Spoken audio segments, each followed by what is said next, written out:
And I want to go back because I think lately, one of the biggest things I hear still, and one of the biggest hurdles I think we as trainers and well, physiotherapists have to, walk our clients through and work them is that the diastasis, I guess, healing it, minimizing it, however you want to put it, is not about closing the gap. It's not about the width of the gap. And, it's about strengthening the core, which you talk about so much, right? So forget about it. And I even put out a video about this. It's not about the gap. It's, about strengthening your core. So can you get into this? If it's not about the width of the gap, and you talked about it, it's not just that linea alba, which is the midline, that connective tissue. It's about the whole musculature in the abdomen. Yeah. Yeah, you're spot on. And so where that comes from is actually just a reflection of sort of where we've been and where we're at now. There's actually been a change in how we see diastasis. So, as I was alluding to before, we used to sort of think about diastasis as a problem, and we would link it to things like, back pain or core weakness.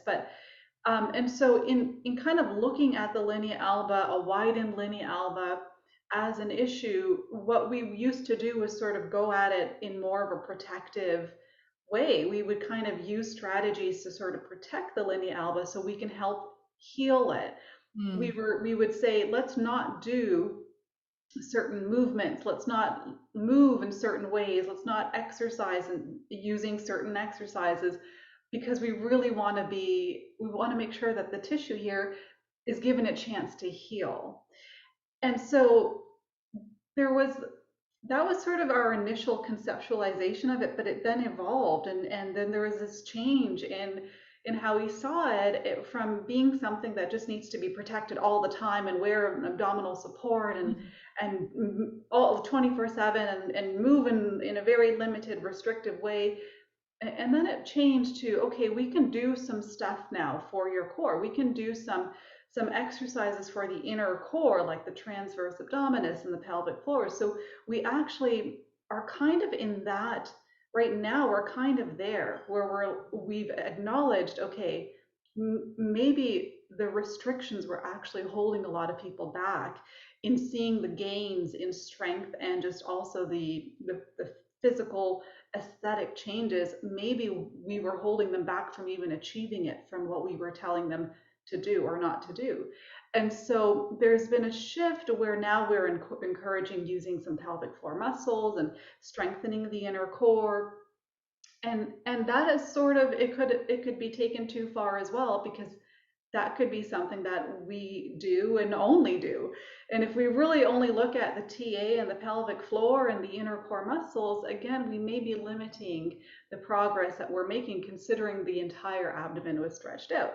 So Mm. now we are kind of emerging out of that and into the idea that, well, if the whole core was stretched out, if all of the abdominal muscles were stretched out, and the linea alba is included in that process, then what we kind of need to do is work on strengthening all of the abdominal muscles, including the inner core muscles, including the external core muscles, and kind of using all of the abdominal muscles to their best ability, sort of getting them to go under a process of loading where we gradually add challenging exercises to meet the person where they're at, to then kind of use it as an input into the tissue.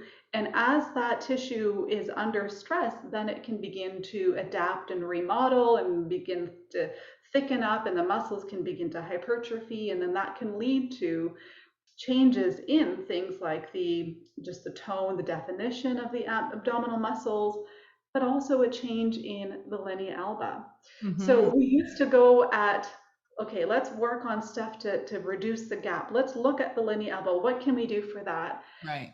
So now what we're doing is we're like, okay, we can do all of these things in terms of exercise, in terms of lifestyle management, stress management, nutrition, sleep, etc. We can do all of these things, and that will impact the abdominal wall, including the linea alba. Mm-hmm. So it's kind of like it's the more direct approach rather than trying to go to the linea alba and Right. say, well, here, let's do certain things because we just don't have any idea of what specifically is going to help. But what we know is just strengthening in general is really ultimately what leads to those changes. Yeah, I love that because I had a client who, similar to you, she came to me. She's like, okay, I am 1 year postpartum. I'm trying to stand as still as I can all day. I'm trying not to rotate or turn and doing all these things. And it's like, she's so fearful of doing anything, which I Right. think is self-perpetuating the weakness, right? Yeah.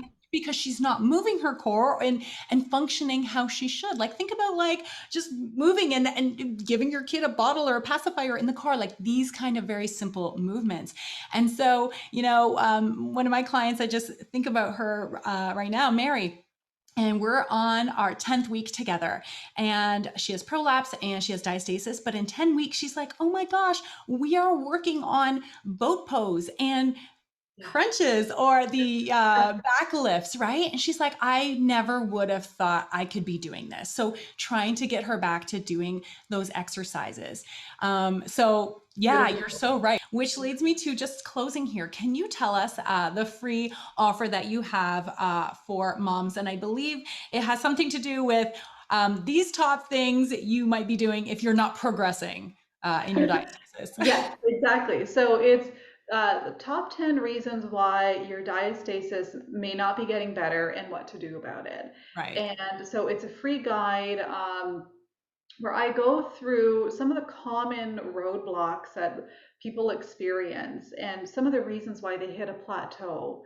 And what I can say is, for most of the people that I'm seeing, it's generally that they're not doing enough. Hmm. And there's a whole reason behind that. Of course, there's a lot of fear. They're not doing enough because they may be told not to do things, and so they're holding themselves back, um, or they just don't know how. They may not be exercisers, so Right. there's like they're not familiar with exercising. Hmm. But it seems like we're not doing enough, and so if we start adding more load, more exercising, more challenging exercises, then we can potentially start seeing those changes start to take place after that. So if you're Right. not seeing a lot of change, let's look at your exercise program. It's one piece of the whole puzzle, Hmm.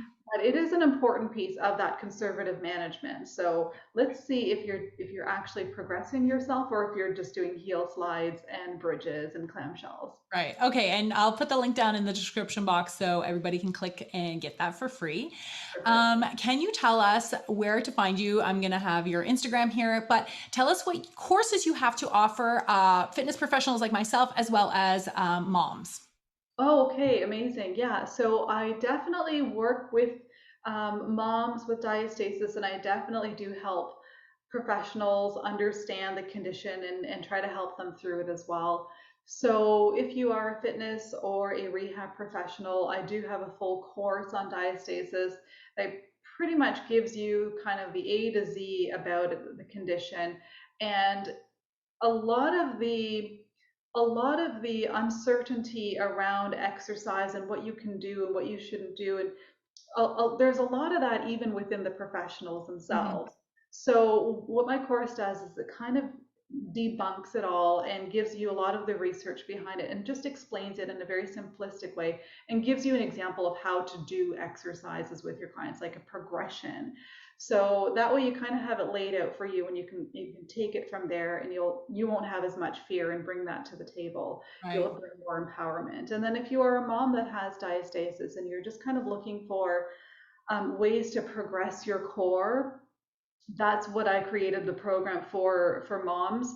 It's for that specific reason. Is I just didn't think people were going far enough. So I created a program that teaches them how to progress their exercises if they're kind of in that stuck doing the gentle contractions and coordinating and working on just posture, and there's more to it. So if Right. you're looking, what else can I do? That's what the program is for. Awesome. Thank you so much. I'll put that in the links down below. And Manira, can you share us your website so we know where to find you? Sure. It's www.munirahudanipT.com.